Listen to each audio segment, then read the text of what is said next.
Welcome everyone to Not That Media. My name is John, and in today's video I'm going to be giving a rundown on some of my favourite John Carpenter movies. So come along with me as I go through my 5 gold-tiered John Carpenter movies.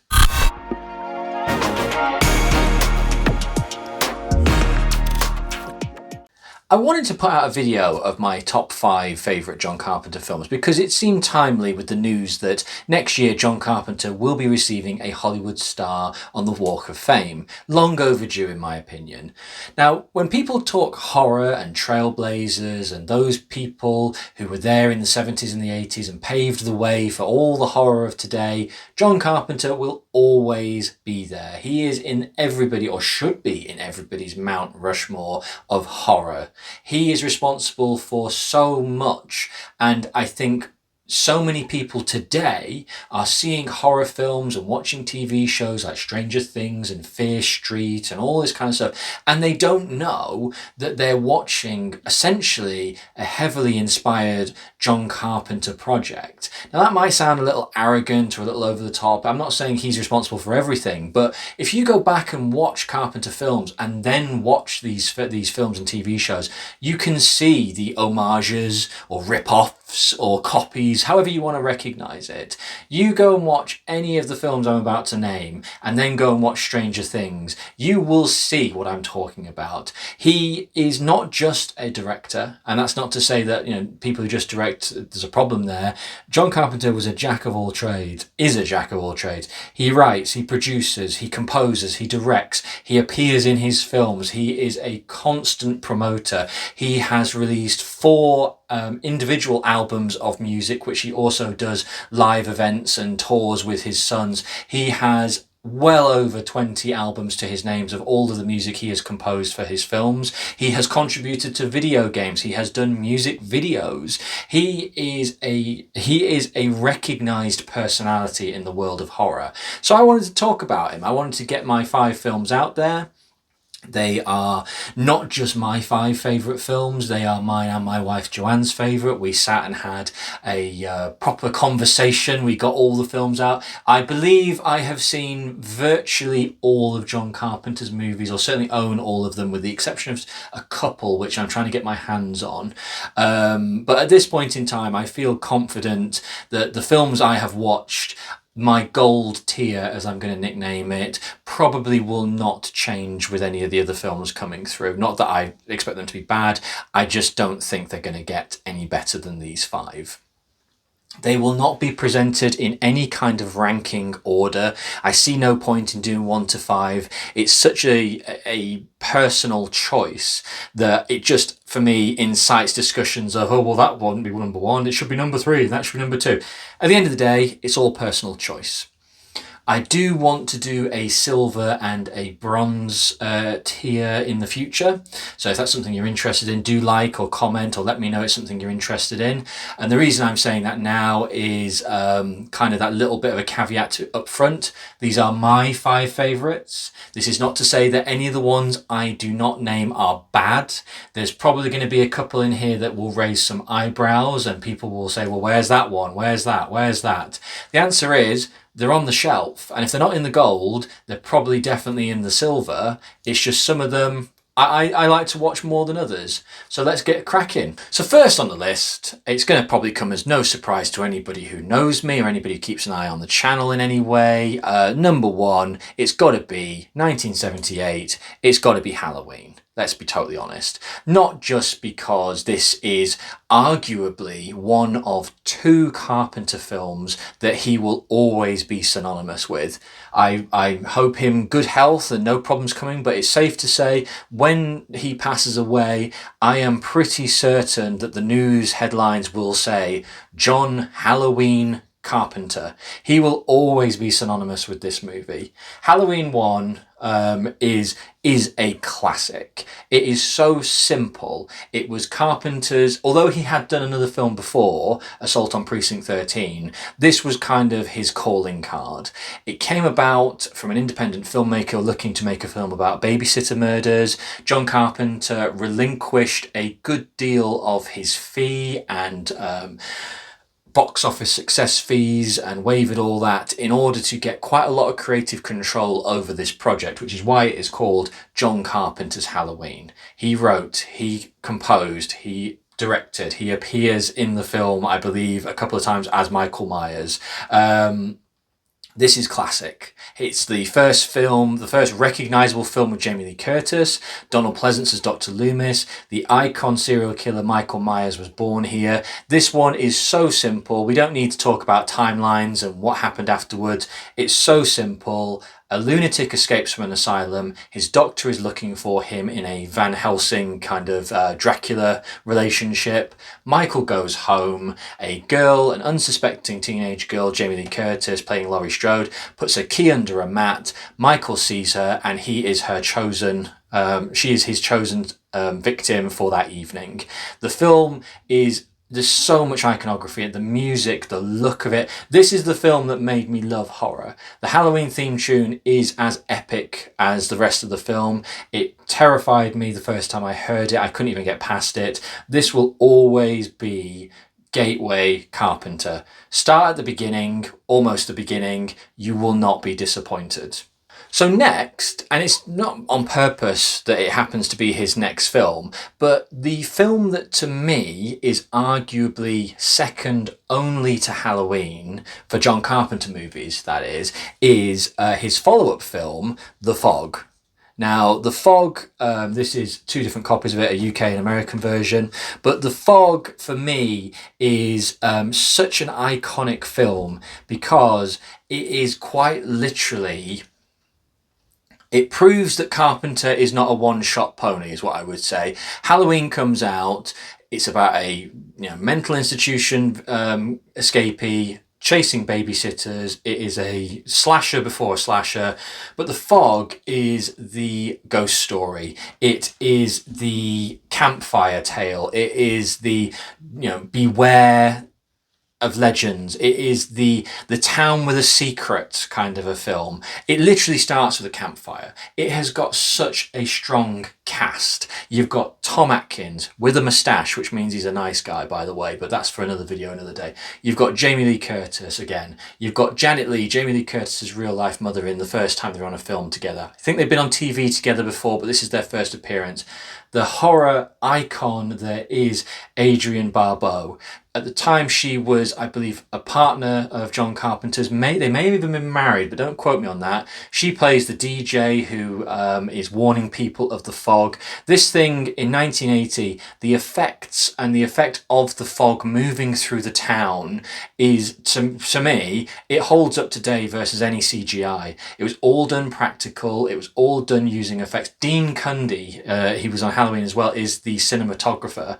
If you don't know who Dean Cundy is, he went on to do so many Steven Spielberg films, Jurassic Park, all kinds of movies. But again, he was with Carpenter first. It is a good old-fashioned spooky time. You've got ghosts. It's not a gory film. I don't even think it's got necessarily a high body count. But if you're looking for just a spooky evening, a bit of a fun campfire story, The Fog is definitely the film to go to. Next, and we're moving slightly away from horror, but I do think that horror is very much at the centre of this. It's slightly more sci-fi, but this one is, again, I would argue, one of Carpenter's most underrated films, and I genuinely recommend you go and watch this film. It is called They Live. My t-shirt is They Live. It is They Live. It has got WWF star Roddy Piper, who plays a homeless vagrant who is walking from town to town, looking for work, looking for jobs. He happens to see what he assumes to be is a drug bust at a local church, and upon investigating it, he goes into the church to discover that there's nothing in there apart from boxes full of sunglasses. So he keeps one just for the sake of it, but then when he goes around the streets and puts the sunglasses on, it then becomes very apparent that the human race is actually being enslaved by a race of aliens. Now, the beauty of this film is the menace isn't coming for you, it's already here. with subliminal messaging and mind control and all kinds of technological advancements, which at the time may have seemed very much like science fiction, but arguably this film is as relevant today as it was back in 1988 when it came out. It is a really good film, a really clever film. Fantastic visual effects, which are practical as opposed to CGI afterwards. Keith David is in the supporting cast, who is another horror icon and another Carpenter regular. John Carpenter leaned very heavily on Roddy Piper in this film in terms of the lines. There's a lot of very classic lines. Duke Nukem stole quite a lot from Roddy Piper's portrayal. Duke Nukem, as in the people who write Duke Nukem, not Duke Nukem as in the character saw it. A lot of what you know from Duke Nukem, they live, stole it. In fact, there is a line, one of the most famous lines in all of the film and in many films, is stolen in Duke Nukem. He literally uses it as his catchphrase. So this is a strong recommend. It has got, without saying too much,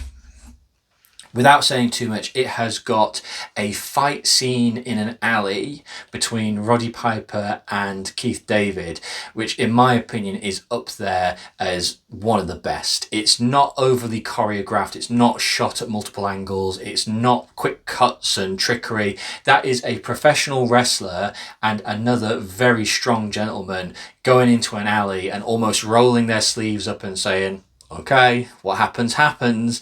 It is a fantastic film. Do watch this. The soundtrack is classic Carpenter, is what I would say. This is the film that if you listen to it and you watch it and you listen to the theme tune, you will hear what Stranger Things took from it. The other two are slightly more ghostly piano. This is, from a music perspective, 100% what you would expect from John Carpenter. Massive recommend on this one. This next one might be a little bit of a curveball for some, and it may even raise a few eyebrows because I don't believe this might show up on many people's top Carpenter lists, but I wanted to give it the time, and I did put it in this, and a lot of conversation with my wife about it as well, who was in agreement, because I think sometimes remakes can be really bad. They can be pointless, and sometimes I do feel they are better than the original source material. So the next one that I would recommend is John Carpenter's Village of the Damned. Again, bit of a surprise. I'm sure some people were expecting something a bit different when I mentioned the fact it was a remake.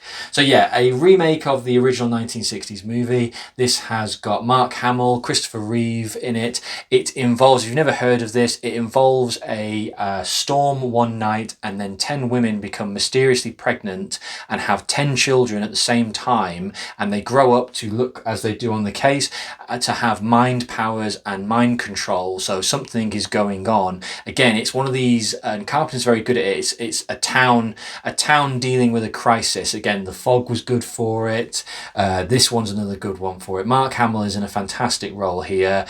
I think this one gets largely overlooked because I think people think it's trendy just to hate remakes purely because it's a remake. I disagree. I think that this is superior to the original movie. I think it's sufficiently creepy. It is sufficiently John Carpenter-ish in terms of tone and music. I think it's a really good time. I don't want to talk too much about it because I do feel like not a lot of people have seen this. I recommend you watch it. Again, some really good practical effects. Definitely worth an hour and a half of your time. Now, this last recommendation might come across as a little bit of an odd one, or maybe some of you like me will wonder, well, I've never heard of this one before. Until I purchased a region-free Blu-ray player, I was unable to obviously get my hands on a lot of different films and Blu-rays that never got a release outside of America. So when I was scrolling through eBay and cross-referencing with the Scream Factory website, I was really shocked to find this film because I thought I was a very big John Carpenter fan. I thought I'd seen all the big ones, all the main ones. So when this appeared, it surprised me twofold. A, because it was a John Carpenter film, and B, it was a John Carpenter anthology movie. And I am a massive fan of anthology movies. I love anthology. Creepshow, Trick or Treat, Tales from the Dark Side, etc. There's so many good films, Tales from the Crypt, so many great movies out there that are anthology. So when this thing popped up, there was no way I could pass this thing up. Now, the case has got a lot of green on it, so when I hold it up, the green screen might wash it out a little bit, so the picture will probably appear anyway. But my last recommendation is 1993's TV movie Body Bags, written and directed by John Carpenter. And as I say, this is a 3-part anthology, and Toby Hooper does contribute as director to one of the stories. But what surprised me about this, which set it amongst the others, was John Carpenter actually appears in this movie in a starring role. So horror films, anthology horror films such as I say, Creepshow is a good example, and Tales from the Crypt tends to have that crypt keeper, the ghost host, the introducer of the stories. So my shock when John Carpenter had not only written and directed a anthology movie, but he also starred in the movie as the coroner, who was the wraparound character who introduced the segments and served as a bit of a linking device as to how we got from one story to another. I was shocked. And above everything else, he's actually really good in it as well. Because let's be honest, when you hear about directors or actors, I should say people behind the camera wanting to act, it's always a bit of I'm not sure about this. But John Carpenter's really good in it. He's under makeup. He's got a little bit of the old Boris Karloff makeup on him to make his nose a little bit more elevated. He's a bit more decomposed. His hair's very shaggy, and he plays the coroner. It's 3 really good stories. The first one called The Gas Station, the second one is Hair, and the third one is called I don't want to go into too much detail about each one, but this is a fun time, and it's a real veritable who's who of cameos. If you know your horror films, you've got, and I don't want to spoil it, but I'll give you some names. You've got David Warner, you've got Wes Craven, you've got Greg Nicotero, you've got Sam Raimi making an appearance, David Norton from American Werewolf in London, and more and more and more. Mark Hamill as well features as the character of the final story. Again, another who's who of characters and cameos showing up. But the thing that set this one up is it's just fun. It's a real good time. It's good on gore. It's all practical effects. It's all in-camera effects. They don't skimp on the gore whatsoever. You'd think for a made-for-TV movie, then you might find it's like, they hold back. This film don't hold back. It's funny, it's scary, but it's also, some of the stories are actually quite clever and make you think. It's got a fun one, it's got a scary one, it's got a thinking one. You can really see that Carpenter was really enjoying making this movie, despite the fact that he announced on the documentary how much he hated anthologies. And ironically, this was meant to be a TV show, but sadly Carpenter and his company shut down the idea of it being a TV show because the studio was unwilling to film the TV series in LA. And that's the reason why we get so many good cameos in this movie, is it was filmed in LA. So Tom Arnold, for example, the story John Carpenter says is they wanted to do a little bit from Tom Arnold. He was half an hour down the road filming Roseanne. So between 2 episodes, he came over, did his cameo and went. If you were to shift this like they wanted to Canada, you ain't going to get these actors and these appearances because they can't just jump in a plane, fly over, do a couple of days and fly back. When they're over the road, it's simple. This is a great film. It's a real good time. And as soon as I finished it, and my wife is always the test for these films, and I said to her, what do you think? And she said, it was really good. I said, would you watch it again? And she said, yeah, straight away. Like this will be in our normal rotation. Probably Halloween time when we get into the anthologies and we're just enjoying good times. This will be in the regular rotation. This is a strong recommend.